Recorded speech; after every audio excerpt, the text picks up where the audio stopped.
à la Cutscene Québec.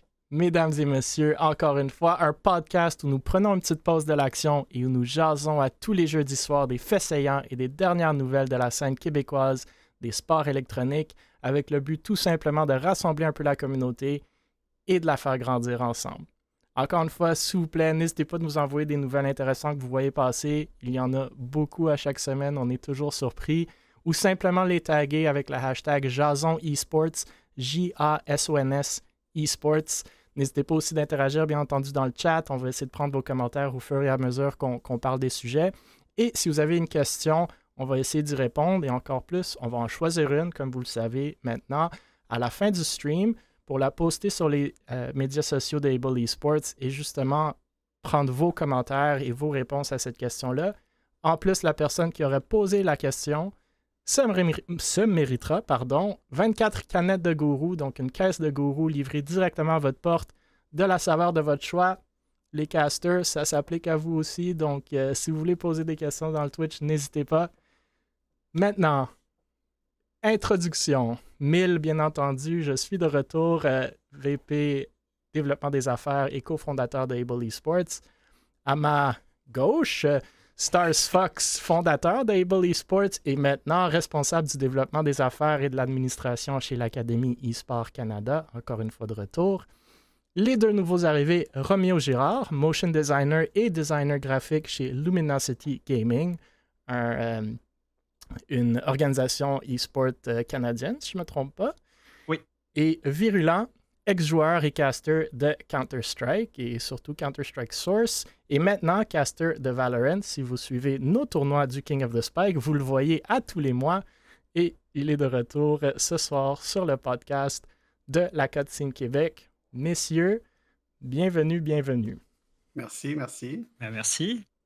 Donc, on va encore une fois une semaine avec beaucoup de nouvelles. Donc, on va vraiment sauter dans le feu de l'action.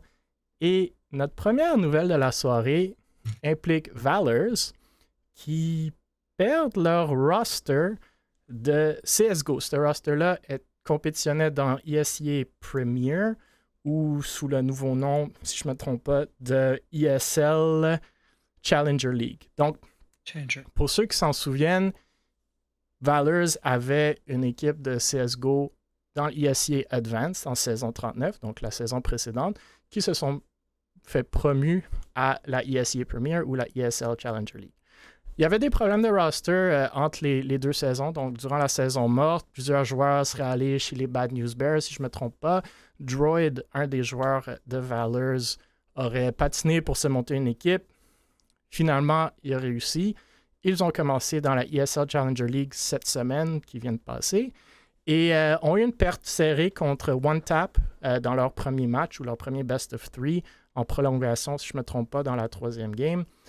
Donc, pour commencer la saison 40 de la ESL Challenger League. Pas mal tout de suite après ce match-là, il y a eu comme une explosion de drame sur les médias sociaux qui a même culminé un article par Dust to Us, pour ceux qui ne connaissent pas, un blog dédié à la scène de CSGO. Essentiellement, un joueur de OneTap, dénommé Walker, aurait teabag un joueur de Valors après l'avoir tué dans le jeu. Pour ceux qui ne savent pas, ça veut dire quoi? Teabagger un joueur, c'est une fois qu'on tue un joueur de l'autre équipe, on se met par-dessus le joueur en question et on s'accroupit, on se lève, on s'accroupit, on se lève à répétition. Bref, c'est une forme le mouvement de la poche de thé dans la tasse. J'aime l'explication. Donc, c'est ce qu'on appelle du BM ou du bad manner, un peu pour aller chercher une réaction de l'équipe adverse d'habitude. Et c'est exactement ce qui est arrivé. Donc, tout de suite après, Valors aurait demandé pour un temps d'arrêt. Et durant ce temps, Nero, un des joueurs chez Valors, aurait insulté les parents de Walker, ou plutôt la situation parentale de Walker. Ce qu'il faut savoir, c'est que Walker a récemment perdu ses deux parents, donc ils sont décédés malheureusement. Et Nero aurait dit lors de la pause, et là je traduis, « Une seconde, mes parents viennent de rentrer dans ma chambre pour me dire qu'ils m'aiment. » Bref, après la victoire en prolongation du Best of 3 de OneTap, Walker poste un screenshot sur son Twitter de cette discussion-là et les gens, bien entendu, s'attaquent à Nero, ce qu'on peut comprendre. Peu après, les joueurs de Valors commencent à publiquement quitter l'équipe, dont Castro, qui a plus ou moins traité ses coéquipiers d'immatures.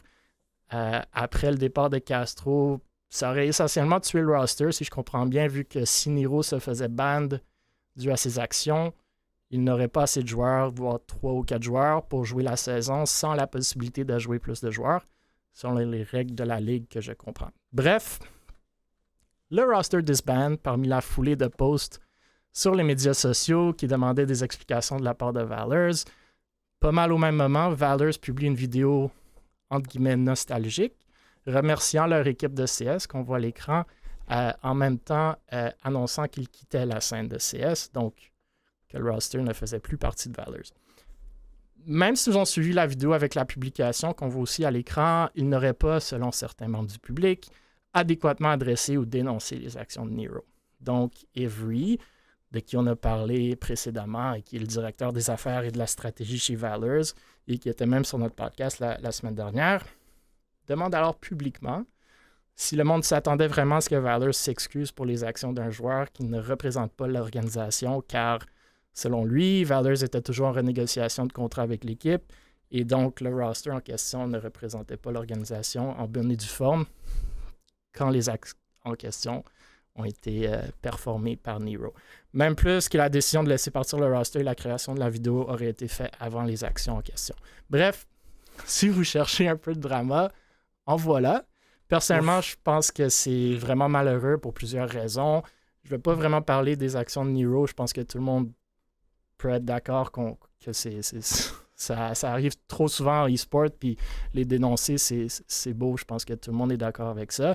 Personnellement, je pense que c'est malheureux parce que c'était bien d'avoir potentiellement une équipe sous une organisation québécoise au plus haut niveau de ESEA. Après, c'était quand même un roster américain, mais c'est toujours difficile, voire impossible de contrôler les actions des joueurs et on devrait peut-être pas dénoncer une organisation pour ça.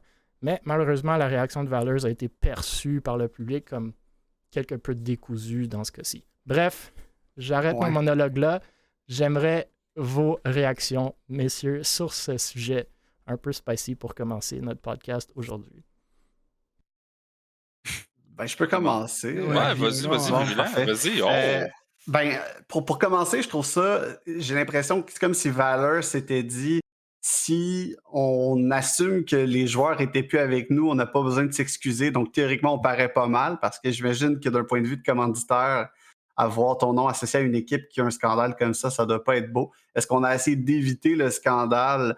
Possiblement, je crois, mais somme toute, ça aurait été quand même bien d'assumer que ce que les joueurs ont dit, ça reflète pas les valeurs de l'organisation, etc. C'est probablement ce que moi, j'aurais plus opté pour. Moi, je vais te dire, je suis d'accord aussi, mais le plus drôle que je trouve, c'est d'avoir posté un statement par la suite de ces événements-là, puis par la suite, après avoir dit que justement, on n'a pas à s'excuser, non. Dans le fait que tu as déclaré avoir une équipe CSGO. Cette équipe CSGO, c'était celle-là. Même si le contrat est en renégociation, c'est pas grave. Ce qui est dangereux, effectivement, c'est que quand tu as des joueurs, puis que les joueurs ne comprennent pas vraiment l'impact en arrière d'être sous le nom d'une brand ou d'une organisation, ben c'est ça qui peut arriver. Donc, oui, effectivement, c'est très dangereux. C'est malheureux parce qu'on ne contrôle pas tout ça. Les gestes qui ont été posés, puis les gestes qui ont été faits, sincèrement, comme Emile a dit, on n'en parlera pas, mais écoute, ça dépasse énormément beaucoup de choses, même que je sais même pas, sincèrement, dans ma tête, je serais ceux qui font les règlements de CS en général. C'est illégal. Il va se faire bannir. Ben, c'est plus qu'un bannissement c'est très long terme, là, rendu là c'est comme du racisme ou quoi, etc.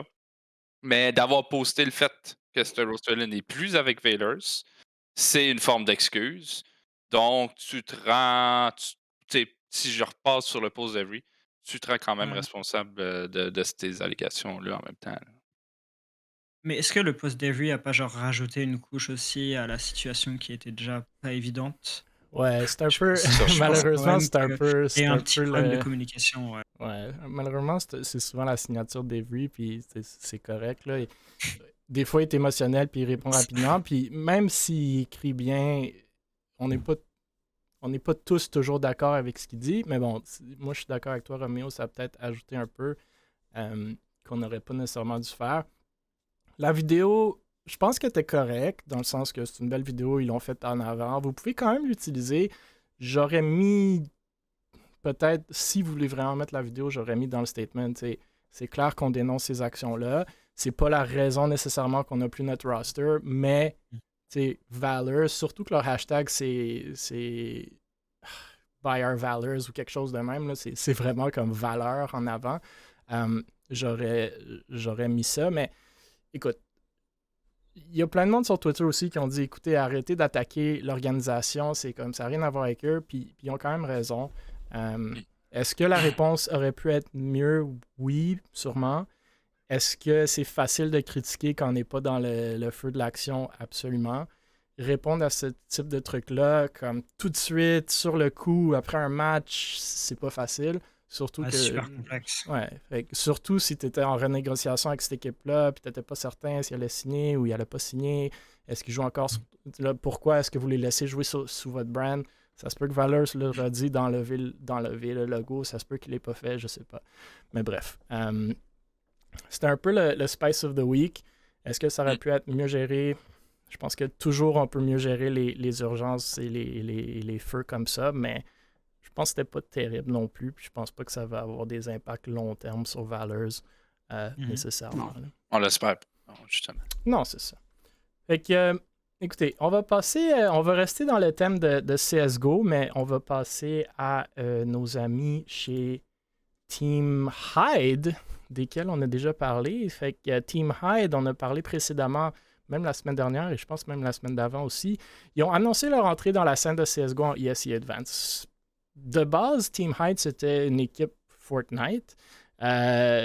Nous sommes maintenant, je pense, à 4 organisations québécoises en Advance. Mais on a parlé de Team Hyde un peu la semaine passée. Certains pensaient justement que c'était peut-être mort comme organisation, après que plusieurs de leurs joueurs justement de Fortnite auraient quitté un peu en très peu de temps. Il y avait des questions de promesses de paiement qui n'ont pas été faites. Bref, je veux pas trop mettre de oui-dire, mais c'était un peu, ça avait l'air d'être un peu le cas. Bref, ils sont clairement en vie. Ils ont signé un roster ESE Advance, donc une bonne qualité de CS. Encore une fois, ça me semble personnellement être un roster américain. Fait, comme j'ai dit, nous sommes maintenant à 4 organisations québécoises en Advanced: Ducky, Hyde, Vexo et Able Esports. On en avait une en Premier, qu'on vient de parler, Valor, ce qui n'est plus le cas. Et 3 en Main, donc ESE Main juste en dessous d'Advanced. Vexo puis avec combien de ces équipes-là sont québécois ou un Québécois à l'intérieur? Donc Vexo, leur deuxième roster en main, Windstorm sont là et Unexpected Victory aussi. Je note il y a Ducky, Open? Ouais, Ducky sont en Advance et en Open. Ouais. Ben là, je vais pas nommer tout ça en Open, on s'entend, mais en effet, Ducky ont 2 rosters. Puis je pense qu'ils ont gagné 16-0 la semaine dernière. Je note que les seuls rosters québécois, justement, virulents, tu le demandais, serait celui d'Able Esports en Advanced et celui de Vexo White en Main. Pas mal certain que c'est des Québécois. Je pense qu'ils ont même des ex-joueurs de Able comme Kicking et Anxiety qui sont là-dedans. Puis c'est justement ma question pour vous, messieurs. Qu'est-ce que vous pensez de l'idée d'aller chercher justement des rosters américains dans n'importe quel jeu? Puis on va en parler même dans Woodstorm, qui sont maintenant en Valorant dans notre prochain sujet. Et bref, c'est quoi la raison ou la plus-value de ce type de move-là? Moutmout nous en a parlé de Ducky justement la semaine dernière un peu, et il y avait quand même des bons commentaires, mais j'aimerais vous entendre sur le sujet. Je commence encore? Ouais, OK, ben moi j'ai l'impression que c'est un peu la poule et l'œuf. Le gros problème, c'est qu'il n'y a pas assez d'équipes québécoises qui ont de la visibilité puis qui jouent à un haut niveau pour que les organisations s'y intéressent. Donc, les organisations, au lieu de ça, vont chercher des équipes américaines. Par contre, je pense pas qu'il y ait aucune équipe il y a aucune organisation québécoise qui a les reins pour compétitionner avec des FaZe, des 100 Thieves, puis toutes ces affaires-là. Même Luminosity, c'est énorme. Il y a tellement d'argent derrière ça. Fait en faisant ça, j'ai l'impression que ces organisations-là vont s'amputer un peu parce que quand ils vont aller chercher du sponsorship au Québec, ils vont dire « Ah, c'est cool, vous avez une équipe qui joue à tel jeu. » Puis ils vont dire « Ouais, mais c'est pas des Québécois. » Fait je comprends pas. La compagnie québécoise qui va vouloir les commanditer, c'est quoi son plus-value à elle d'aller commanditer une équipe qui joue aux États-Unis? Pour moi, c'est plus ça qui fait aucun sens. Puis ça revient à un problème que j'ai souvent parlé. Je trouve qu'au Québec, on n'a pas assez de tournois, on n'a pas assez de ligues ici, on n'a pas assez d'exposure. Selon moi, il manque une ligue, un hub de plusieurs jeux d'e-sports au Québec pour qu'on ait quelque chose de connu entre nous. Puis, en tout cas, bref. Ouais. Mmh. Est-ce que j'enchaîne ou? Oui, oui, Ouais, vas-y, vas-y. vas-y, Roméo. OK, OK. Je vais y aller après toi. Ouais, bah, j'avais déjà eu, cette conversation avec quelques personnes et tout, sur le fait d'aller chercher des joueurs, étrangers hors du Québec. Bah, d'un côté, je trouve ça, bah, c'est logique et à la fois un peu malheureux, dans le Mhm. sens où effectivement, bah, les organisations cherchent vraiment à s'étendre et tout, mais bon, avec, les joueurs québécois, c'est pas assez, comment dire? Ça donne pas un assez gros boost, je pense, et ça donne pas une assez grosse plus-value, comparé au marché, «américain» entre guillemets, qui doit proposer beaucoup plus de joueurs, bien plus talentueux. Et effectivement, oui, je pense que faudrait développer pas mal de compétitions et tout. Bon, après avec, la pandémie et tout, je pense que ça a pas dû aider non plus, mais effectivement le retour des LAN et tout, ça pourrait être une bonne chose. Ouais. Mmh, moi, je dirais que le pool de joueurs, effectivement, je pense on a tous le même avis. Le pool de joueurs est pas assez évident au Québec pour aller chercher une équipe, exemple, plus haut que Mhm. Advance ou etc. On en a. Malheureusement, ces joueurs-là, la plupart du temps, eux autres s'en vont aux States. Donc, on se les fait piquer par les Américains. Donc, ils restent pas ici pour effectivement une raison évidente d'argent, de salaire, etc. D'aller chercher un roster, par contre, américain, c'est dangereux. C'est un move assez dangereux pour une organisation québécoise dû au fait que vous avez, entre parenthèses, on n'a pas les moyens de pouvoir se permettre de payer ces joueurs-là. Donc, aussitôt qu'ils arrivent à un certain niveau, tu es sûr de les perdre. Aussitôt qu'il y a monsieur, madame, tout le monde à côté qui vont vous dire bon, ben, je vous donne 100, 300 pièces par mois, ben, désolé, mais vous avez perdu votre roster. Que si, par exemple, on construit au Québec, tu as un roster québécois qui est 100% d'accord à vouloir développer, tu sais, comme une organisation québécoise, etc., puis qu'ils ont une certaine motivation à vouloir développer, ben là, on peut arriver justement à une bonne équipe qui vont vouloir rester ensemble, etc., etc. Encore une fois, tu sais, je déblatère, mais ça reste quand même du point que c'est sûr qu'ils ont un sentiment d'appartenance au Québec, qu'ils ont leurs guys au Québec, puis que ça va rester comme ça. Mais non, le move, il est, tu sais, il est pas si différent d'un et l'autre. C'est sûr que n'importe qui aurait l'occasion d'avoir une bonne team le ferait. Mais c'est sûr qu'il faudrait plus se centrer Québec quand tu es une organisation québécoise pour justement tu sais, développer, comme tout le monde dit, tu sais, comme justement CS ici. Je pense que aussi le plus gros problème, c'est que le fait que CSGO, c'est un FPS avec une bombe, des terroristes, etc. Il y a beaucoup de politically correct qui ont peur de ça. Là, tu sais, ils se tiennent loin de ça, ils veulent pas développer ça. Tu sais, ils se disent ah non, c'est trop violent, les gens. Tu sais, autant les gens, les parents, etc. vont vouloir pas développer ce genre de jeu-là. Donc ça peut être aussi, ça peut causer problème que de l'autre bord, les Américains ils ont l'air un peu genre plus free dans ce côté-là. Ouais, je suis d'accord. Moi, je suis d'accord avec tous vos commentaires. Ce que je dirais, il y a plusieurs approches pour être viable en termes d'organisation si on voit du côté business, right? L'approche la plus directe ou la plus évidente, mais selon moi, probablement la moins facile, c'est d'avoir la meilleure équipe, d'avoir les meilleurs résultats, d'avoir un following parce qu'on est la meilleure équipe, on a les meilleurs résultats, et d'aller chercher des sponsors à cause qu'on a la meilleure équipe et on a le meilleur following. Ceci dit, pourquoi je pense que c'est la plus difficile? Ben, parce que si tu veux commencer avec un roster puis commencer à compétitionner contre les Cloud9, les Envy, les Luminosity de ce monde, t'as du fil à retordre. Et la seconde où ton roster devient très bon, comme était le cas de Valors, sont venus en ESEA Premier, puis j'ose croire qu'une des raisons qu'ils n'ont pas re-signé ce roster-là, si on enlève toute l'histoire qu'on vient de parler, c'est justement parce que ces gars-là veulent commencer à aller chercher de plus en plus d'argent et que les organisations québécoises n'ont pas les moyens de les suivre. Après, l'autre possibilité pour aller chercher de l'argent, c'est de se différencier. Able Esports, par exemple, on se focus beaucoup sur le Québec parce qu'il n'y a personne au Québec. Donc, nous, quand on va voir nos partenaires, oui, on va voir des partenaires locaux Oui, notre marché est plus petit. Fait que oui, les fonds que vous pouvez aller chercher vont être moins élevés. Mais si quelqu'un veut aller chercher le marché québécois en e-sports, il faut quasiment qu'il passe par une organisation ou des équipes québécoises. Right? Oui, vous pouvez sponsoriser Cloud9, mais après, c'est une question, si vous allez voir des investisseurs, si vous allez voir des partenaires, la première question qu'ils vont vous demander après, qu'est-ce que vous voulez, c'est pourquoi est-ce qu'on devrait mettre notre argent dans vous, puis comment vous vous différenciez. Si vous n'avez aucune réponse à ces questions-là, ça va être difficile. Oui, il y a plus d'argent aux États-Unis, ça, tout le monde le sait. Mais si tu vas aller voir n'importe quelle compagnie aux États-Unis, là, je ne sais même pas, même Bud Light aux États-Unis, oui, ils vont mettre leur argent dans CLG plutôt que chez vous. Mais bref, il y a plein de commentaires dans le chat. Je vais essayer d'en prendre peut-être un ou deux parce qu'il y en a quand même des bons. XJG dit, je pense que ce qui nous bloque, c'est qu'on a des gros talents, mais ils sont tous à l'école, donc on n'a pas le temps de mettre.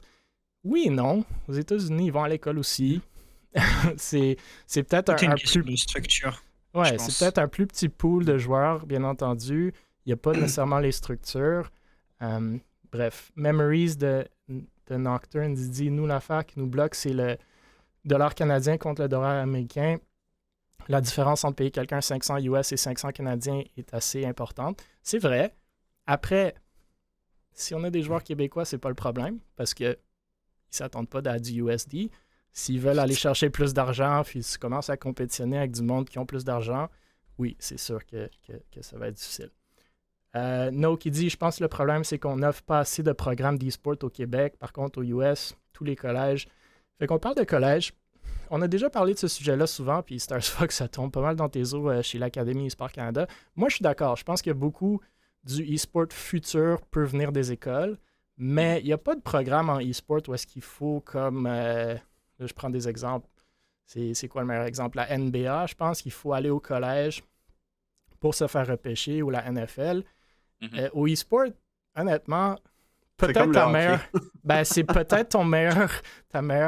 puis ça revient à XJ, peut-être ta meilleure chance, c'est justement d'arrêter l'école tôt, de se mettre à 100% là-dedans et d'être le meilleur joueur. C'est pas ce que je vous recommande.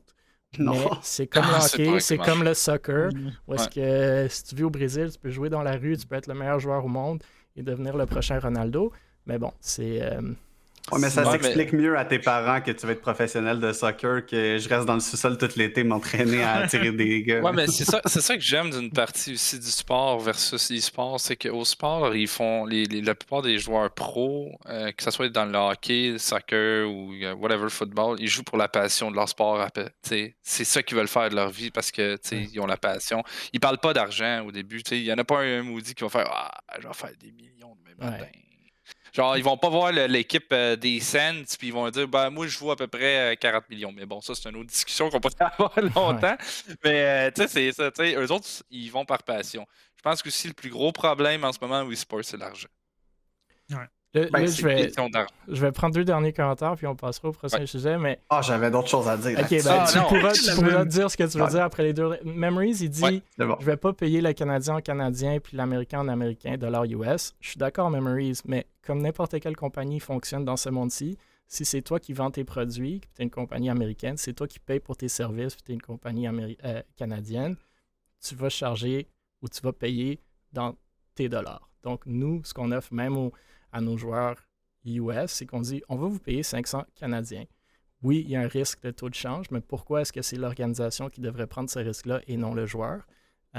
C'est ma question à toi. Donc, dans nos compagnies, si tu travailles dans une compagnie, Walmart au Canada, qui signe un contrat avec un provider de services américain ou vice-versa, d'habitude, tu essaies de payer dans ton currency, justement pour que ce risque-là ne soit pas sur tes épaules. Il y avait un autre commentaire que je voulais prendre. Je l'ai, je pense, perdu. Bref. Non, c'est bon. Vas-y. Aussi au Québec, on voit les jeux comme une perte de temps à comparer aux US. Je pense pas que c'est le cas, honnêtement. Il y a plein de parents aux États-Unis aussi qui ne laissent pas leurs jeunes jouer. Il y a le même stigma partout au monde. Je crois, oui, il y a certaines certaines places sont un peu plus avancées que d'autres, mais c'est un peu notre but. Puis l'autre question, c'était pourquoi est-ce que Able sont focusés Québec? On l'a dit un peu en termes de différenciation, mais vraiment la raison, c'est qu'on est québécois, on veut mettre de l'avant des joueurs québécois, on veut faire rayonner les joueurs québécois et donner des opportunités à ces joueurs-là. On les perd quand ils deviennent bons, mais on espère que ça ne va pas être pour toujours. Vas-y, Virulent. Bon, fait que tantôt, quand je parlais de l'œuf et la poule, là, puis je vais donner un exemple, tu sais. Au Québec, si on se faisait, puis là, je prends un jeu, par exemple. Mettons Rocket League, on prend Rainbow Six, on prend Valorant, on prend LoL. OK? On prend 4 jeux comme ça, qu'on fait un circuit fermé de 6 équipes avec des organisations québécoises. C'est généralement les 6 meilleures équipes dans chacun de ces jeux-là. On diffuse ces matchs-là sur Twitch. Tu crées un circuit des meilleurs joueurs québécois. Tu montres quelque chose aux plus jeunes, des fois, qui vont juste regarder ça et qui vont se dire un jour, c'est moi qui vais être là.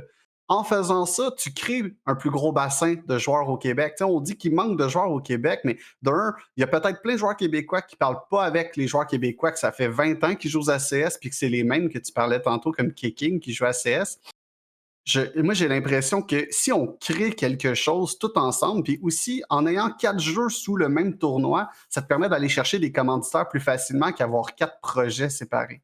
Fait que si on décidait de s'allier vraiment, puis de faire un projet ensemble, puis de se créer une certaine scène semi-professionnelle québécoise, on aurait moyen d'aller chercher plus de visibilité, on attirerait plus de jeunes et comme ça, on ferait fleurir, je pense, la scène e-sports québécoise. Je suis d'accord, puis je pense que ça va tomber dans un de nos sujets, justement, quand on va parler des 10 Man de Valorant. Le prochain sujet, c'est Windstorm. Donc, beaucoup de ce qu'on vient de discuter va justement recouper cette discussion-là parce que, justement, Windstorm annonce un nouveau roster, pas de CSGO, mais de Valorant. Donc, une autre organisation québécoise qui fait son entrée à Valorant. Nous avons parlé la semaine dernière des rosters d'Able Esports, de Vexo, de Valors, de Victorem. Donc, cette fois-ci, Windstorm s'ajoute à ce groupe-là. Encore une fois, un roster, si je ne me trompe pas, américain, tout comme Vexo et Valors. Donc, toute la discussion qu'on vient d'avoir, je pense, s'applique encore ici et va s'appliquer dans les 2 prochains sujets. Bref, je ne sais pas si vous avez des réactions là-dessus ou si justement ça vient quasiment à 100% entrecouper ce qu'on vient de discuter, mais je vous laisse réagir si vous avez quelque chose à dire, sinon on peut aussi passer au prochain sujet. Non, mais pas forcément en rapport avec ce qu'on vient de parler, mais en vrai, je suis content de voir de nouvelles organisations s'investir sur Valorant. C'est un peu le jeu du moment, enfin, je pense. Ouais. En tout cas, c'est un jeu dans une bonne dynamique en ce moment, et c'est bien de voir des mouvements et de voir que nos organisations québécoises bougent. Voilà. C'était... Exactement. Puis il y a quelqu'un dans le chat qui vient de préciser que c'est tous des anciens joueurs de Rainbow Six. Ah. Je pense que Rainbow Six, présentement, est en déclin, là, si je me... c'est l'enfer. Ouais, exact. C'est ce que j'ai entendu dire. On va parler de nos amis chez Ubisoft, justement, mais ouais, Rainbow... mais un peu comme CS. À l'aide. CS, c'est pas mondial, mais un peu comme CS, Rainbow Six, un jeu qui est un peu plus vieux puis qui a beaucoup de problèmes. Puis la communauté commence à baisser un peu, mais bon, on verra avec le temps. Il y a quand même un très beau core à Rainbow Six. Mais bref, pas nécessairement un de nos sujets pour aujourd'hui. Est-ce que vous aviez d'autres commentaires sur Windstorm ou est-ce qu'on passe à notre petit projet? Ben, on leur souhaite de participer au prochain King of the Spike. Exactement. Ouais, oui, certain. Allez, let's go. Exactement. Donc, le prochain sujet, on reste sur Valorant, bien entendu. Donc, le lancement de 10 Valorant ou 10V, c'est un concept, ça fait plusieurs semaines qu'on en parle, justement, de Rocket League Québec, comment ils faisaient leur six-man, comment ça crée une communauté autour de Rocket League québécoise intéressante, ça fait mousser les choses, ça donne des opportunités aux joueurs de jouer ensemble. Je tiens à noter que même si c'est à l'écran Able Esports qui a fait cette publication en question, c'est pas un projet Able Esports, c'est un projet plutôt qui a été lancé par quelques personnes de la communauté e-sport québécoise, dont Babin et Miao. C'est leur, si vous avez écouté la 2e épisode de la Cotine Québec, c'est leur bot Discord qu'ils avaient créé et qu'on utilise pour cette raison-ci, du moins pour l'instant. Il y a aussi Beaver, Virulent qui est ici aujourd'hui, et moi-même et Stars Fox qui ont un peu lancé l'idée, et vous l'aurez entendu durant les podcasts, et qu'on a finalement lancé la semaine dernière avec un petit groupe plus restreint. Ça a très bien fonctionné. On a eu du bon feedback. Et C'est maintenant, vraiment cool. maintenant, c'est ouvert à tous. Donc, pour l'instant, c'est événementiel. Le prochain soir, on va faire ça tous les samedis soirs. L'idée, c'est vous rentrez dans le Discord, vous vous mettez dans la queue, en bon français, et ça va automatiquement vous matcher avec les autres gens qui sont là-dedans. Vous mettre dans 2 équipes 5v5, vous rentrez dans le jeu, vous jouez, si vous gagnez, si vous perdez, ça prend en compte. Il y a des standings. Bref, avec le temps, ça peut évoluer à d'autres choses. On passe à des saisons comme RLQC, on passe à des ligues, des tournois. Mais je vais laisser peut-être Virulent parler un peu de nos objectifs, de l'approche court terme, vision, possibilité plus long terme. Ben oui. Puis, En fait, je pense que l'important, c'était de créer un rassemblement de Québécois. Tu sais, souvent, on va jouer contre, mettons, dans le King of the Spike, qui est peut-être le moment où il y a le plus gros clash québécois présentement. Mais j'ai l'impression que, d'un, il manque de visibilité sur certaines équipes, certains joueurs. Puis, en faisant des 10-men, ça permet à n'importe qui de pouvoir jouer. Puis, on sait pas, là, peut-être qu'on va trouver le prochain joueur étoile du Québec en faisant un 10-man avec. On va dire, c'est qui ce gars-là? Il sort de où? Ouais. Puis tout d'un coup, il va se faire pick-up parce que ça, c'est un autre struggle au Québec. On a de la misère à se trouver des joueurs quand il y en a un qui part. Tu l'as vu beaucoup avec Able. Un joueur qui décide finalement de changer d'équipe, on essaye de trouver un joueur, puis encore là, on se retrouve tout le temps avec les 4 mêmes joueurs québécois là, qui ont fini par shuffle, là, qui changent d'équipe. C'est un peu une chaise musicale. Fait que peut-être qu'on va finir par aller chercher des nouveaux joueurs, qu'on va peut-être pouvoir même prendre une personne qui n'est pas nécessairement le plus de connaissances, mais qui a un super bon aim, puis on va pouvoir le former. Puis, en tout cas, bref, moi, je trouve que c'est quelque chose qui va aider la communauté en général. Fait que ça, c'est nos plans à court terme, selon moi. Oui, je suis d'accord. Puis, tu sais, pour enchérir sur ça, justement, puis on a même du monde dans le chat ici, des joueurs de haut niveau. On pense à No, Caroutal, du monde à Wolf qui se cherchent des équipes qui sont immortales, radiants, qui peuvent pas s'en trouver. Nous, on a eu beaucoup de personnes qui nous ont contactés pendant justement qu'on n'avait pas d'équipe, qui ont dit hey, vous cherchez une équipe, c'est un bon joueur. J'ai dit ben pourquoi t'as pas une équipe? Ah, je trouve pas de monde. Fait que ça va être une opportunité de jouer ensemble, d'essayer de se former des équipes et on espère éventuellement jouer, comme tu t'as mentionné, Virulent, dans les King of the Spike, nos événements mensuels. Je pense aussi que ça donne la possibilité de diminuer un peu la toxicité qu'on voit beaucoup dans le matchmaking. Commencer à jouer comme, entre guillemets, entre amis, dans un environnement un peu plus agréable, si on veut, même s'il y a quand même de la possibilité de toxicité. Mais quand le monde se connaît, ça se gère soi-même des fois. Bref, Roméo, Starsfox, je ne sais pas si vous avez des commentaires là-dessus. Ça peut être non. Ben, moi, je trouve ça merveilleux. Moi, je trouve ça cool. Puis comme. Ben non, mais en même temps aussi, c'est comme Virulent, il dit, ça va regrouper tous les gens qui jouent à Valo au Québec. Enfin, on va savoir, ceux qui matchent plus avec d'autres vont pouvoir se faire une équipe, pouvoir participer à d'autres tournois, pouvoir même. On va peut-être avoir plus d'inscriptions au Game of the Spike, why not? Avec des nouvelles équipes, des nouvelles faces au Québec, puis ça va être juste bien cool. C'est ça. C'est justement le prochain sujet, puis Roméo, si tu as des commentaires là-dessus, n'hésite pas. Mais c'est justement le prochain sujet de Able Esports qui annonce leur... j'ai comme groupé dans le même sujet, qui annonce la 13e édition du tournoi mensuel du King of the Spike. Donc, ça fait 13 mois de suite qu'on fait ça. C'est sûr que, comme on a dit, un peu un but dans tout ça, c'était pour faire mousser la communauté québécoise, Valorant. Comme vous le savez, si vous êtes présent lors de ces streams-là, c'est casté en français, donc Virulent ici même, Polo Polo, Beaver, moi des fois. C'est rediffusé sur ES1, qu'on va parler plus tard maintenant, MGG TV, dans plus de 20 pays à la télévision.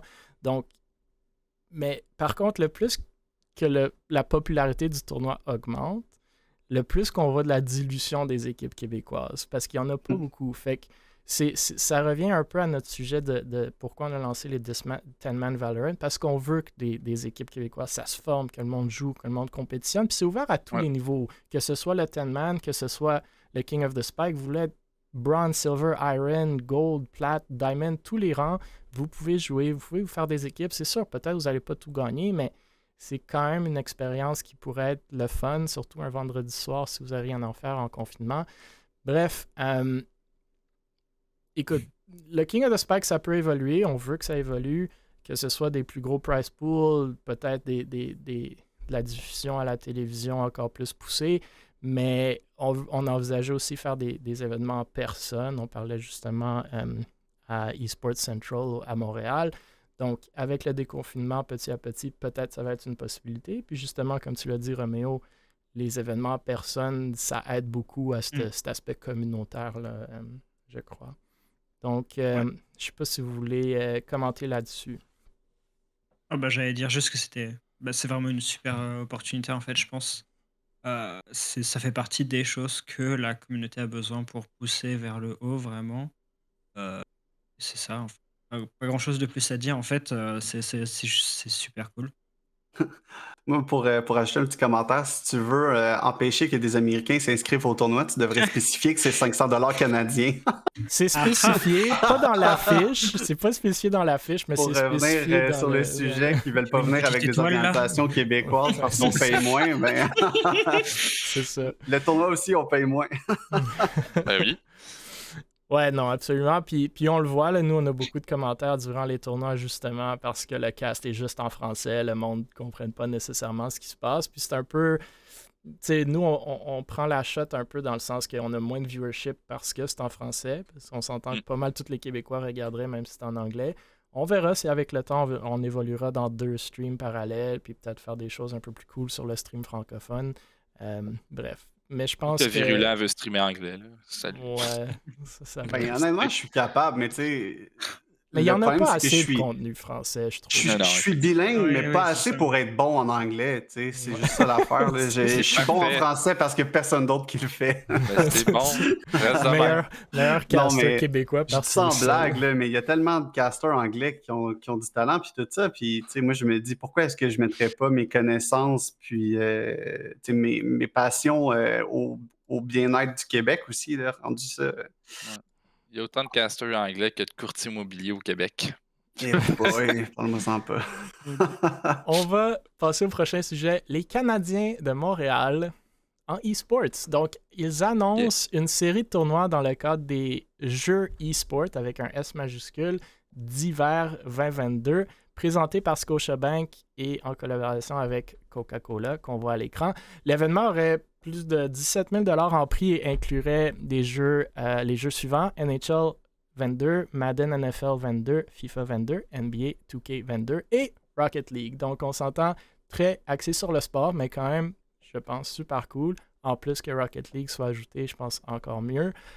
Les prix sont des prix, entre guillemets, in-kind en bon français, à savoir des billets pour les matchs des Canadiens pour, je pense, l'année prochaine, messieurs, dames. Donc, on n'a pas nécessairement besoin de parler de leur performance cette année, mais on peut si on veut. Des chandails signés, des certificats de cadeaux à la boutique des Canadiens, des titres EA Sport, donc des jeux vidéo. Le tout sera diffusé sur le Twitch des Canadiens de Montréal, ce que je trouve très cool. Ils ont fait partenariat avec une compagnie dénommée Rival pour faire tout ça. Donc, Rival, c'est une compagnie qui offre aux organisations la possibilité de créer leur propre communauté de gaming avec une plateforme personnalisée qui fidéliserait les consommateurs et créerait des nouvelles sources de revenus pour la compagnie qui utilise leur service. Ils ont travaillé avec genre, les Capitals de Washington, les Pistons, les Panthers, les Knicks, bref, et autres. Je pense que c'est leur premier partenariat avec une équipe de hockey canadienne. Donc, écoutez, pour moi, c'est cool de voir les Canadiens en e-sport. On vous rappellera, pour ceux qui ne l'ont pas vu passer, ils ont fait un investissement en Ontario il n'y a pas trop longtemps avec les Toronto Ultra ou leur compagnie mère. Right, ça vient média. Oui, c'est ça. Mais bon, moi je trouve ça intéressant. On sait qu'aux États-Unis, il y a beaucoup d'équipes de sport traditionnelles qui s'investissent de plus en plus dans l'e-sport. On pense à Complexity chez les Dallas Cowboys, on pense aux Pittsburgh Knights qui sont quand même affiliés avec les Steelers, si je ne me trompe pas. Les Washington Capitals font des belles choses, New England Patriots aussi, bref. C'est les nouvelles. Je ne sais pas qui veut réagir. On n'a pas nécessairement besoin de sauter tout de suite dans le hockey, mais on peut en parler aussi si vous voulez vraiment. Allez-y, messieurs. J'avais pu assister il y a quelques temps au championnat, enfin au tournoi NHL qu'ils organisaient. Et déjà à l'époque, Central, je pense. Ouais, c'est ça. Ouais. Quand j'étais C'était encore un ami chez à moi qui Mirage, avait donc fait c'était il y a ça. longtemps. Ouais, Jonathan B. Mayotte, je mhm. pense. Ouais. Ouais, c'était il y a un bon 2 ans là, Mhm. en tout cas. Et ouais, c'était vraiment cool. Et en fait, je trouve ça. J'ai été surpris de voir l'annonce passer. Et après, j'étais vraiment content de voir qu'il s'étendait aussi sur plusieurs autres jeux, que au lieu de rester vraiment Ouais. juste dans la bulle du hockey, je trouve ça vraiment cool qu'il s'étende. Et en vrai, bon, les prix, bon, c'est un peu du classique, quoi, mais enfin, je m'attendais pas à voir des gros respo non plus. Euh, mais c'est cool, c'est une bonne idée aussi pour aussi être vu en quelque sorte. Ouais. Surtout que Ouais. l'organisateur est quand même gros, donc c'est une bonne chose, je trouve. Ouais. Ben moi, Et- je trouve ça vraiment cool. En fait, il y a certains jeux que je me questionne la grosseur de la communauté, peut-être, comme NBA 2K22. Il y en a, il y en Puis, a une bonne. Il y en a une bonne. Non, NBA sont j'allais dire peut-être les plus plus Maiden. NBA sont peut-être les plus avancés en e-sport. Ils ont leur ligue au complète. Québec, on parle. Oh ouais, au Québec, c'est sûr qu'il y a beaucoup moins. Ouais, absolument. C'est plus pour ça, parce que c'est le Canadien qui l'organise. Donc, Absolument, moi, je me absolument. demandais. Moi, je suis sûr que NHL, ça va pogner. FIFA, c'est quand même assez international. Je suis sûr qu'il y a beaucoup de joueurs au Québec. Rocket League Ouais. aussi, je suis d'accord. C'est le jeu de basket que je me disais. Je sais pas à quel point que peut-être qu'au Québec, on a la communauté pour ça. Mhm. Peut-être que j'aurais essayé de moins toucher du jeu, puis je me serais concentré pour que moins de jeux fonctionnent bien. Mais encore là, si c'est organisé par une firme externe avec une plateforme, puis tout ça, ça peut juste bien aller. Puis moi, ce que je trouverais intéressant, c'est qu'on commence à diffuser des matchs de ces tournois-là sur RDS2 ou Ouais. quelque chose comme Moi, ça. moi Ils ont j'aime déjà ça comme essayé. j'aime ça comme commentaire. J'ai hâte de voir si ça va être diffusé en français ou en anglais. J'ose croire que ça va être en anglais, même si j'aurais aimé les deux langues, mais on verra. Euh, J'aurais aussi aimé qu'ils fassent affaire avec une compagnie québécoise pour organiser ces tournois-là. Je comprends que Rival a une plateforme, mais on s'entend que c'est pas très difficile d'organiser ces tournois-là. Mais bon, c'est un autre détail. Mais ça revient à notre commentaire de c'est difficile de faire quelque chose en e-sport au Québec en ce moment. Tout le monde va ailleurs. On parle justement des investissements des Canadiens en Overactive Media en Ontario. On parle de Mirage qui a déménagé en Ontario. On parle de puis US et France aussi. On parle des joueurs qu'on perd, des organisations qui vont chercher des joueurs aux États-Unis. Mais je pense petit à petit, avec justement des projets comme les Canadiens viennent de lancer, ça va venir avec le temps. Je pense que c'est naturellement un bon premier pas pour eux. Justement, ils avaient fait, comme tu as mentionné, Romeo NHL. Maintenant, un peu plus broad en termes de sport, même qui touche à Rocket League. Je pense que c'est comme une porte d'entrée pour ce que j'appelle entre guillemets les vrais e-sports. Mais non, c'est cool. Stars Fox, La journée que le Canadien va faire un tournoi League of Legends, on en reparlera. Ben, Pour tu sais tuer quoi, du gros e-sport. Let's go. nous ou moi, je parle aux Canadiens de Montréal, parce que justement, c'était un de mes amis qui a organisé ces tournois-là il y a 2 ans. Je parle à leur management depuis qu'ils ont investi en Overactive Media. Puis je sais que Jeff, je l'appelle Jeff, mais Jeff Molson, aime beaucoup l'idée de League of Legends. Donc, on verra, ça se peut. Moi, je Bon, croise les doigts. t'as des insides Absolument, je vous que partage je des connaissais insights. pas. Je vous partage des insides. Non, mais Euh, pour vrai, si, mettons, sont capables de streamer leur match de manière comme, tu sais, attrayante pour les gens, je ne sais pas si vous avez vu pendant la pandémie, Piqué Souban commentait des matchs d'NHL. C'était 2 joueurs de la NHL qui jouaient un contre l'autre, puis il était sur webcam, puis lui était au ouais, centre, puis il commentait les matchs. C'était tellement drôle, puis ouais. tellement bon que ça donne le goût de l'écouter. J'ai l'impression que si on est capable de faire ça avec ça, ça va donner un succès Je monstre. pense que c'est ce qu'il faut aller commencer à faire, c'est prendre leurs joueurs qui existent puis faire des crossovers. C'est ce que Puis on j'allais s'entend dire. que ces joueurs-là, c'est sûr qu'ils adorent jouer aux jeux vidéo. Là. C'est certain qu'il y en a plein qui adorent. Puis encore une fois, mon ami Jonathan qui était là, il me l'a dit, là, ces gars-là, après leur hockey, ils rentrent chez eux puis ils jouent aux jeux vidéo, que ce soit Warzone, que ce soit NHL, que ce soit Ouais. whatever. Fait Il que y ça avait eu peut un être problème vraiment dans une cool. équipe de hockey. Là. Il y a un Ouais, joueur qui de se couchait tout le temps Fortnite. trop tard parce qu'il jouait à À cause de Fortnite. Ouais. Fortnite, ouais. Ben, Fortnite. le joueur du Canadien, ça m'étonne pas en ce moment qui aime ça retourner à la maison et jouer aux jeux vidéo. Peut-être Mais bon, peut-être trop en ce moment. Oh là là. on n'ira pas dans ce sujet-là, mais bon, Wow. ok. Notre prochain sujet, on parle encore de la WTV, donc qui annonce un sponsor, commanditaire, partenaire, pas certain, Eh, chez O2V. Donc, nous avons parlé de la WTV ou de la WTV à quelques reprises déjà lors de notre podcast. Ils ont d'ailleurs, je pense, la 2e édition de leur talk show eSports ce soir après le nôtre, je pense, à 21h. Donc, on va peut-être vous envoyer là-bas, même s'il y a une game de CSGO ici à 9h30 sur notre Twitch. J'ai participé à la première édition, d'ailleurs, de ce talk show-là, ainsi que Moutmout qui est avec nous la semaine dernière. Et c'était vraiment agréable. C'est Nova et Fate de Victorin et Vexo, respectivement, qui font ça. Pour ceux qui n'étaient pas avec nous, la WTV, c'est essentiellement une web TV lancée par des gens du Québec, plusieurs qui sont dans le domaine du e-sport, puis c'est un peu pour ça qu'on en parle. On parle cette semaine justement de la WTV, car ils auraient annoncé une commandite, si je comprends bien, de la part de O2V, surtout en lien avec le, entre guillemets, Vézina Show, où Jacob Vézina passe des petits entrepreneurs québécois en entrevue. Justement, la semaine dernière, c'était Moutmout, fondateur de Ducky Esports, qui est passé sur la première épisode. Nous voyons assez rarement des annonces de partenariat ou de commandite dans notre communauté québécoise e-sport, fait que je tenais à la souligner. Pour ma part, je ne connaissais pas O2V, une eau pétillante alcoolisée, je ne me trompe pas, québécoise. Donc, c'est déjà bien en termes de marketing, au moins une personne de plus d'informer. Puis je pense, Roméo, toi aussi, tu ne connaissais pas, comme on s'est parlé avant le podcast. J'ai écouté un peu de la rediffusion du show avec Moutmout. J'ai franchement bien aimé. Nous avions parlé de certaines émissions pas tout à fait super professionnelles de cette web TV-là par le passé, mais il semble avoir pris certains conseils du moins. Et celle-ci était très bien, selon moi.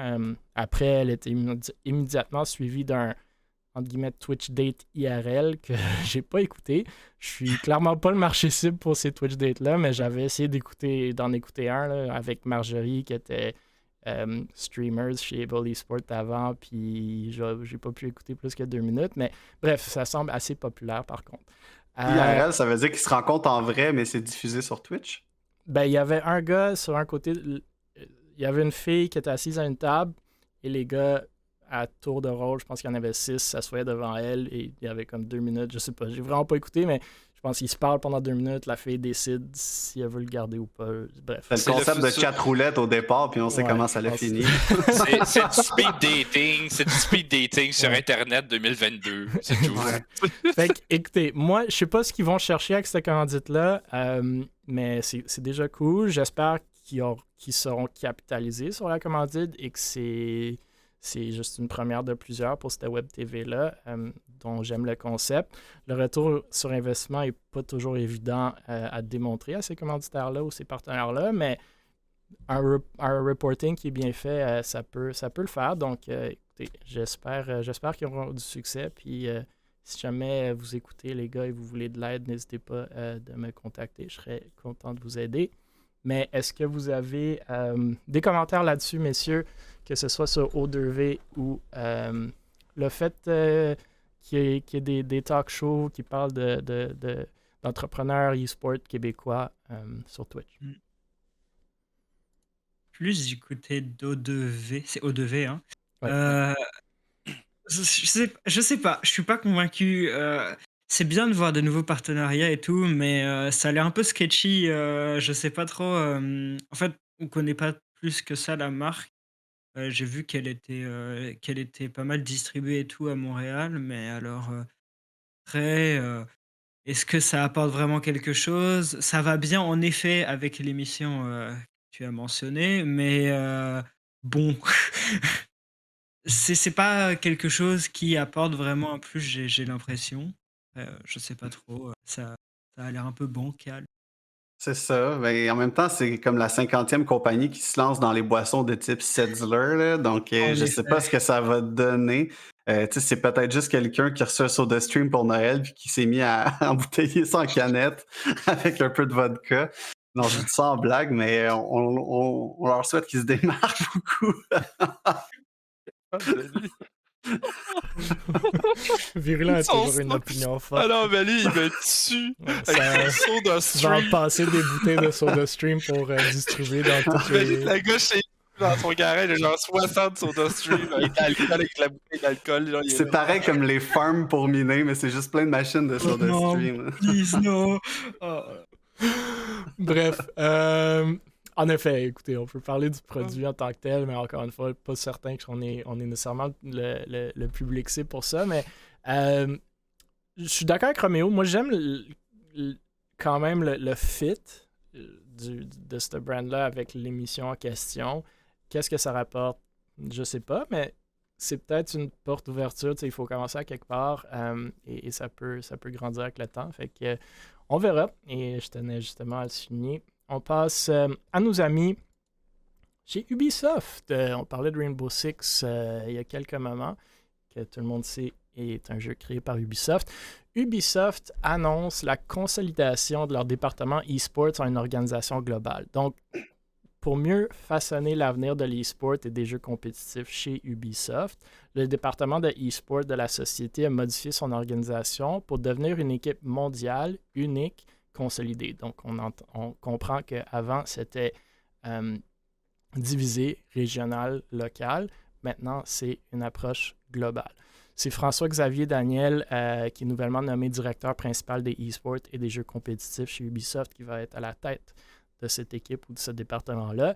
La compagnie aurait plus de 75 millions de joueurs dans le jeu, justement, Rainbow Six, comme on vient de parler. Il y a 4 ligues de e-sport professionnelles régionales avec 60 équipes participantes, un solide programme de partage des revenus, ou du moins, c'est comment ils le caractérisent chez Ubisoft.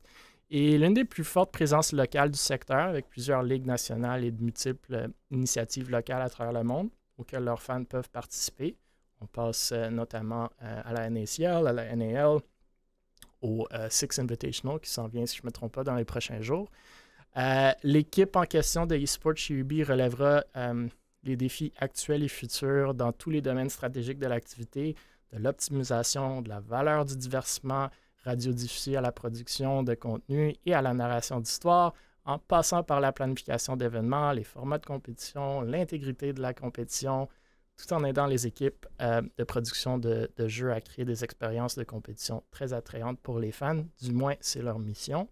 Donc, c'est une centralisation, en quelques mots, des activités pour unifier la direction stratégique de la compagnie en e-sport. De mon point de vue, je trouve logique et comprenable, surtout dans les temps de COVID qui nous ont un peu permis de travailler virtuellement et donc dans des équipes plus globales de façon plus simple, plus facile. Et de mes amis qui sont chez Ubisoft, moi j'ai compris qu'Ubisoft a pas mal dit à tous leurs employés, vous pouvez travailler de chez vous à temps plein si vous voulez, et si vous voulez rentrer au bureau, vous pouvez. Donc, je tenais à le souligner parce que c'est quand même Ubisoft, on s'entend au Québec, très gros au centre des jeux vidéo, et cette nouvelle-là, c'était vraiment e-sport, donc comment ne pas en parler. Je ne sais pas, messieurs, si vous avez des opinions sur ce move-là, ou si vous avez des opinions sur Rainbow Six plus généralement. C'est J'ai vu dans l'annonce, c'était écrit qu'ils avaient déjà organisé Trackmania puis Brawlhalla. C'est des jeux Ubisoft aussi ou ils ont juste organisé les tournois? Oui, je pense que Trackmania, oui. c'est Nadeo, mais ça appartient à Ubisoft. Ok, parfait. Et Brawlhalla, Ok, ben, peu importe, moi je pense que dans tous les cas, c'est une bonne idée de centraliser ça. Ça ne veut pas dire qu'il ne va pas avoir des départements régionaux à l'intérieur du département e-sports, mais par contre, ça permet de partager l'expérience. Tu sais, des fois, c'est un nouveau jeu, puis le jeu est obligé de se repartir un département e-sports, de comprendre comment louer une salle, de rencontrer des problèmes de réseau. Tu sais, rendu là, partage ton expérience que tu as acquis au sein des autres jeux. Tu es capable de te faire un calendrier global, même de peut-être faire un événement pour 2 jeux. Rendu là, je pense que c'est très intelligent. Ouais, la même chose. Je pense que c'est une bonne idée. Surtout pour Rainbow Six qui était un peu comment dire, en crise. Pas une crise, mais enfin, si, ils étaient clairement en galère dans les derniers mois. Surtout niveau e-sports, il y avait eu quelques problèmes, surtout dans la répartition des régions, etc., dans les formats, aussi dans le côté communautaire. J'avais pas mal suivi ça et c'est sûr que c'était un peu le bordel. Si ils prévoient une consolidation générale du système et tout, je pense que ça peut être bénéfique. Après, à voir après qui gère quoi et tout. Mais je pense que ça peut être bien. J'ai vu, ils ont changé aussi le format des championnats du monde de Rainbow Six qui sont dans pas longtemps. Vers un bon format. Donc c'est prometteur. J'ai aussi vu niveau drop de communauté et tout, ils ont changé des choses aussi. Donc je pense que ça peut être une bonne chose. Ouais, c'était nécessaire, je pense. Ouais, Non, c'est d'ailleurs Wei Yu, excuse-moi, Stars non, Fox, vas-y, vas-y. qui est directeur des e-sports chez Ubisoft, donc pas senior Mhm. director, mais directeur, puis qui est Ouais. à Montréal, et qui justement parlait de ça, Roméo, nouveau format, on a écouté les gens, s'il vous plaît, donnez-nous votre feedback, fait que c'est quand même cool à voir. Vas-y, Stars Ouais. Fox. Non, c'est ça. Non, je pense qu'Ubisoft, avec les années, les sprites, ils vont l'avoir, là, à un moment donné, là, ils vont, tu sais, ils vont trouver comme vraiment leur modèle qu'ils vont adapter, puis ils vont devenir un peu le, tu sais, le general company video game, comme, mettons, Riot, des affaires de même qui font leurs propres événements. Ils ont su, disons qu'ils font beaucoup de montagnes russes, puis ça a Mm. toujours été Ubisoft. Mais je pense que, oui, justement, là, avec le dernier Rainbow Six Invitational qu'ils ont fait, ça commence à, justement, je pense que les autres aussi commencent à voir la lumière au bout du tunnel, là, après, avec tout ça, là. Puis Yannick Babin qui est dans le chat, qui est bien entendu de Mirage, était sur notre deuxième podcast. On vient d'en parler dans le 10-Man Valorant. Il vient de confirmer, puis Mirage a une équipe bien entendu dans la NAL, fait que la Tier 1 de Rainbow Six vient de confirmer qu'Ubi ont un bon modèle sur le revenue share, puis c'est ce que j'ai entendu aussi. C'est pas une ligue à 100% franchisée, si je me trompe pas pour l'instant. Il y a quand même des rumeurs qui vont peut-être aller dans cette direction-là. Mais c'est semi-franchisé. Donc, NAL, toutes les équipes sont à Las Vegas. NACL, donc la Challenger League, c'est plus virtuel. Mais tout le monde a l'opportunité d'aller au Six Invitational par des qualifiers. Ouais. Bref, la prochaine nouvelle sur un des partenaires d'Able Esports, justement, ES1, qui devient MGG TV. Donc, il y avait des questions de rebrand de Able Esports aujourd'hui, mais on parle de ES1 en ce moment, ou plutôt MGG TV. Donc, MGG TV ou ES1 ont été lancés au Québec en décembre 2019 sous le nom de ES1. MGG TV, la première chaîne francophone consacrée au sport électronique. Le changement de nom de la chaîne qui est distribuée au Canada par le groupe Tema est disponible chez la plupart des opérateurs, si je ne me trompe pas, intervient dans un contexte où les e-sports continuent de connaître une expansion globale phénoménale selon MGG. Donc, c'est édité en France par le groupe Webedia. La chaîne réunit plus de 1,3 million de téléspectateurs francophones par mois. Et le site MGG a attiré plus de 27 millions d'utilisateurs uniques en 2021 à travers plus de 20 pays. Donc, en 2022, la chaîne continue aussi son développement au Québec, notamment, et là, ils nous mentionnent dans leur communiqué de presse, grâce à la diffusion du tournoi québécois du King of the Spike, organisé par Able Esports, bien entendu Valorant. La prochaine diffusion de ce tournoi-là, ça va être le 15 février à 21h, et c'est nos amis chez Victorem qui vont être diffusés. Donc, on essaie, comme on a dit plus tôt, de mettre de l'avant nos joueurs et nos organisations québécoises, et maintenant, ils seront diffusés dans 20 pays. Et je pense, ça fait 10 éditions de suite qu'ils font ça. Et on leur parle même pour ce podcast-là que ça se peut qu'on commence à le diffuser sur MGG TV. Donc, ça pourrait être cool pour faire rayonner un peu plus la scène e-sport québécoise mondialement, même si on s'entend que la majorité des viewers vont sûrement être québécois. Mais bref. Si c'est les Français, ils vont avoir des sous-titres, de toute façon, c'est correct. Ouais, puis ES1 ont même... Ils vont rien comprendre, mais ils vont dire tout le long, ils sont fous nos cousins. Pour ceux qui suivent MGG non. TV sur les médias sociaux, ils ont même posté, je pense hier ou avant-hier, au monde de venir écouter le podcast. Donc, si vous êtes ici à cause de ces posts-là, bienvenue et merci. Moi, je pense que c'est un pas dans la bonne direction de mettre non seulement des organisations québécoises, mais des joueurs québécois sur la scène globale, avoir... je me prononce peut-être un peu trop fortement, mais je pense pas que le futur du e-sport, c'est à la télévision, nécessairement. Mais je pense que c'est très cool d'avoir des chaînes télévisées de e-sport, justement, qui sont comme inclus dans les packages sportifs ou autres, que le monde peut accéder, peuvent tomber dessus, peuvent aller voir « Ah, wow, Able Esports, Victorem, c'est quoi, c'est qui? » et que ça fait rayonner les joueurs qui jouent dans ces tournois-là, ou même des personnes qui parlent dans ces podcasts comme celui actuellement. Donc, je ne sais pas si vous avez des réactions là-dessus, messieurs. Je suis très content. Je suis juste très content, c'est le fun. Vraiment. Je les connaissais déjà avant qu'ils arrivent au Canada. C'est une bonne chose. Je pense juste leur rebrand, je pense que c'est une bonne chose aussi. Je sais pas trop Québec, j'ai l'impression que ça stagnait un peu. Absolument.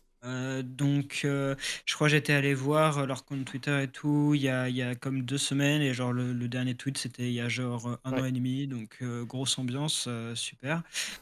Mais non, c'est cool, non, mais ça veut dire que Ils ont de la là, ça misère, veut ils ont dire de la qu'ils misère d'aller chercher du contenu mmh. français. C'est ça que Bah, là absolument. Nous, on les a approchés, mais puis ils veulent du contenu québécois de qualité, mais il n'y en mmh. a pas en e-sport. C'est ce qu'on disait Ouais. avec le King of the Spikes, il n'y en a pas beaucoup. Non, non, mais c'est cool, j'ai vu, bah, ils ont aussi, un peu renouvelé, leurs propositions en Mhm. termes de grosses compétitions aussi. J'ai vu, ils ont ajouté Blast, j'ai vu, ils ont Ouais. ajouté aussi d'autres compétitions, je me souviens plus des Ah, autres. cool. Mais, c'est cool, qu'ils étendent un peu, enfin qu'ils étendent, c'est déjà gros, mais qu'ils Ouais. s'intéressent un peu plus à nous, ils nous avaient un peu délaissés et mis de côté, mais là, c'est bien qu'ils réaffirment leur intérêt. Donc, ouais, non, c'est super bénéfique, surtout sur une chaîne de télé disponible dans plusieurs pays. Ah oui, puis C'est tu c'est sais, un- c'est vraiment incroyable. je faisais beaucoup de blagues avec les Français tantôt, mais moi, je trouve ça bien que ça leur donne accès à du e-sport québécois parce que, tu sais, puis ça m'est déjà arrivé de streamer, puis là, il y a des Français qui rentrent dans mon Mhm. chat, puis ils sont comme surpris que je suis pas dans un igloo. On dirait que euh, souvent, quand on voit les Québécois peinturés en France, on est tout le fini, temps vu ça. par Calmons-nous, par les calmons-nous. tabernacles ou des trucs comme ça. Ben C'est non, mais, fini, mais ça, même depuis encore là. là, v'là pas long, Ouais.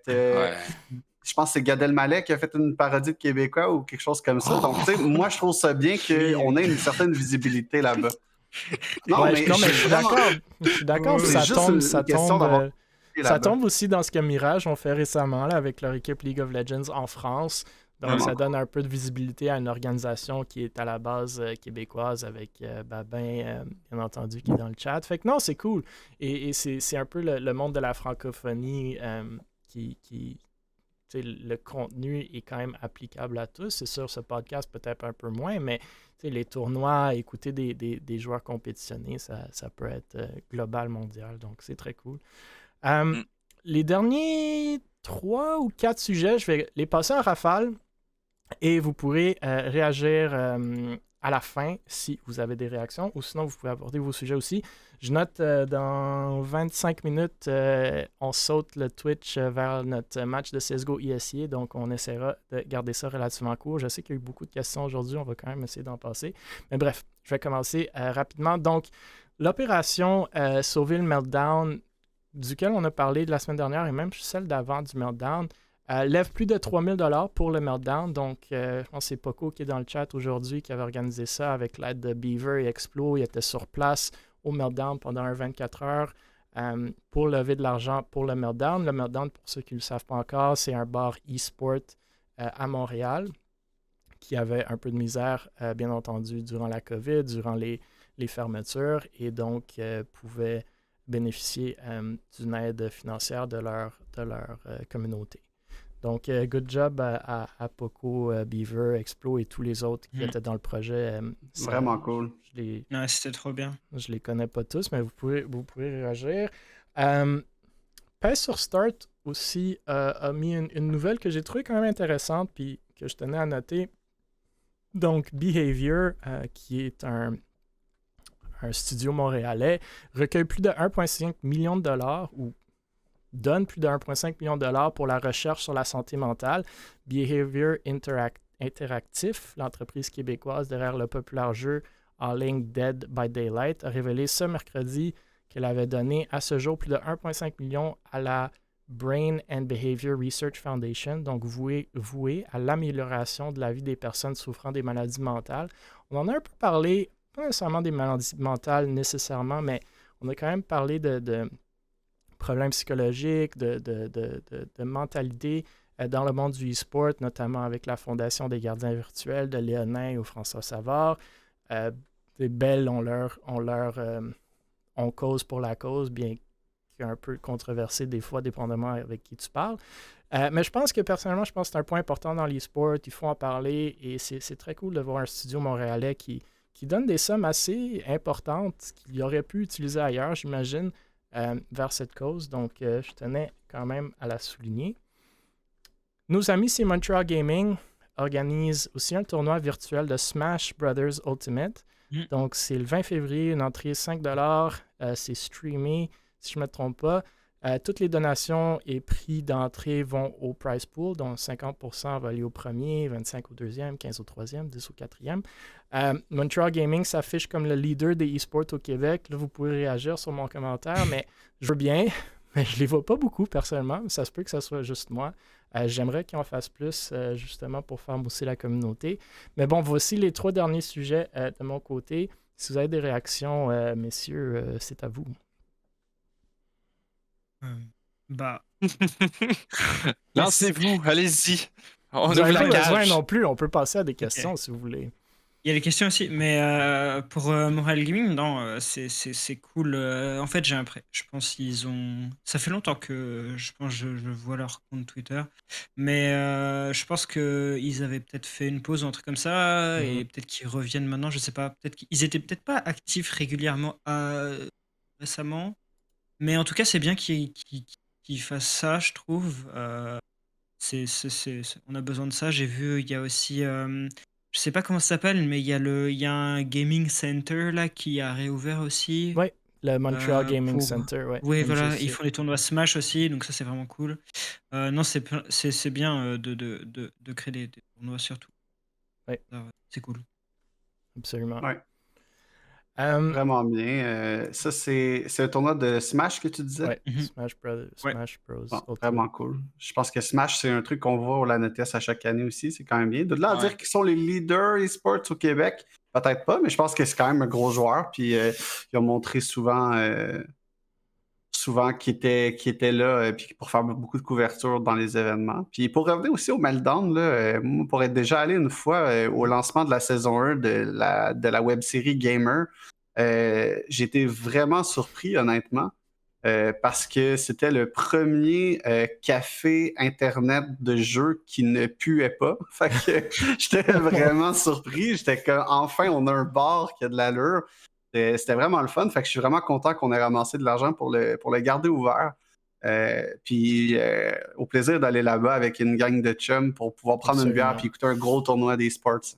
Ouais, absolument. Puis on en a parlé avec justement François il y a 2 semaines ou la semaine dernière du Meltdown et je pense on va pas se répéter, mais je pense que c'est une place super bien pour la communauté e-sport de Montréal et justement Poco et compagnie avaient fait un autre stream caritatif sur place là-bas. C'était pas pour le Meltdown, c'était pour le cancer du sein, mais Poco et Vu avaient organisé quelque chose avec Vexo où il avait levé pas mal d'argent aussi. Fait que c'est très très cool.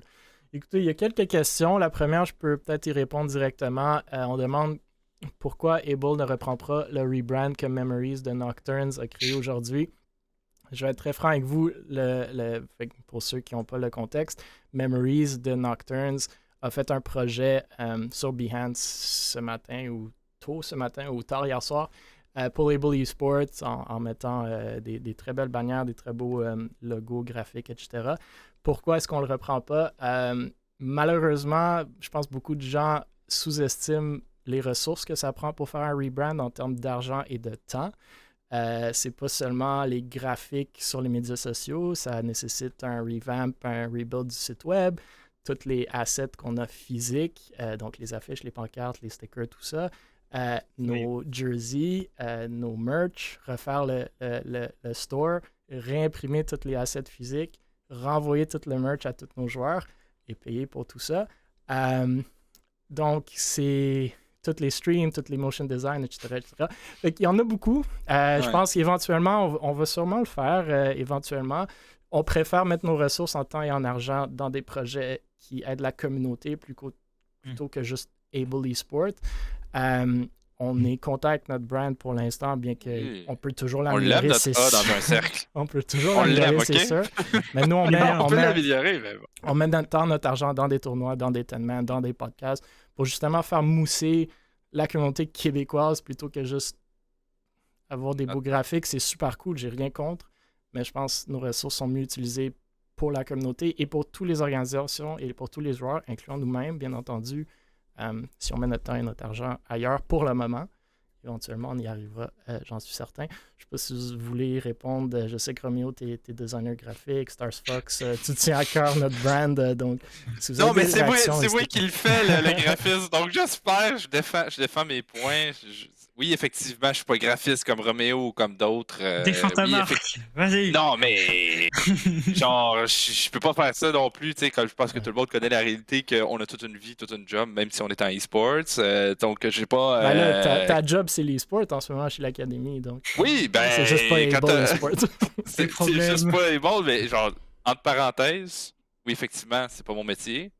On fait avec ce qu'on a. On est bien content avec ce qu'on a. Mais oui, j'y avais déjà pensé à un rebrand futur, blablabla. Mais comme Émilie dit, c'est pas pour là. Ouais. On va prendre 2 autres questions, même s'il y en avait plus, mais il y avait un post du LAN ETS aujourd'hui dont le monde veut qu'on parle. Je n'ai pas d'informations sur ce post-là, mais le LAN ETS a posté il y a quelques jours un nouveau logo et aujourd'hui une vidéo qui montre historiquement certaines scènes des LAN ETS, donc très nostalgique. Je ne sais pas, messieurs, si vous avez plus de réactions que moi. C'est sûr qu'on serait tous excités par un LAN. Pas certain que ce soit une annonce de LAN, mais on peut l'espérer. En même temps, pour avoir participé l'an passé au LAN ETS à la maison, c'était vraiment nice quand même. On était capable de faire quelque chose de cool avec pas beaucoup de préparation, pas beaucoup de temps. Puis moi, j'ai beaucoup aimé caster le tournoi de Valorant. En français, soit dit en passant, c'était la première fois qu'on avait un tournoi casté en français pour Valorant ou Counter-Strike au Québec. Donc, j'étais bien content. Puis, écoute, le LAN ETS, c'est connu depuis des années. C'est le plus gros LAN Bring Your Own Computer en Amérique du Nord. Là, c'est sûr que depuis que DreamHack est venu s'implanter, qu'ils ont fait quelques endroits, dont Montréal aussi, ils se sont fait détrôner aussi, mais je crois quand même que le LAN ETS a une place importante dans le cœur de l'Amérique du Nord, puis qu'il faut le préserver. Bah, ouais. Je pense que ça serait vraiment cool de revoir une LAN. En vrai, c'est un peu un rêve là. Je pense que c'est ce que tout le monde a besoin. Surtout que je suis pas sûr, mais je crois que DreamHack se barre de Montréal. Ah ouais. Ah oui. Ou en tout cas, en feront pas une de sitôt. Donc, ceci étant dit, s'il vous plaît, revenez. Si vous on a nous besoin de écoutez, vous. si Non, vous mais nous genre, écoutez sur les ondes de MGG on a besoin de vous là. Tian est dans le chat, il dit le grand land de Drummond était incroyable, ça faisait Oui, c'est du bien. vrai, c'était vraiment très bien. Il était très bien. Je pense que beaucoup de monde qui sont allés à ce LAN-là, c'était peut-être leur premier LAN. Il y avait des gros problèmes dans le grand LAN. Oui, c'est sûr. Drummondville, c'est sûr que c'était pas un LAN compétitif comme le DreamHack, le LAN ETS. Donc, c'est quand même un vibe différent. Mais oui, ça faisait énormément du bien pour la communauté de se voir en personne. Je pense que c'était ça vraiment le gros hype de tout ça. Bien entendu, c'était super cool. Le setup était bien, les lumières, tout ça. Surtout pour un gars comme ça spin dans le beurre qui le faisait pour la première fois puis presque tout seul.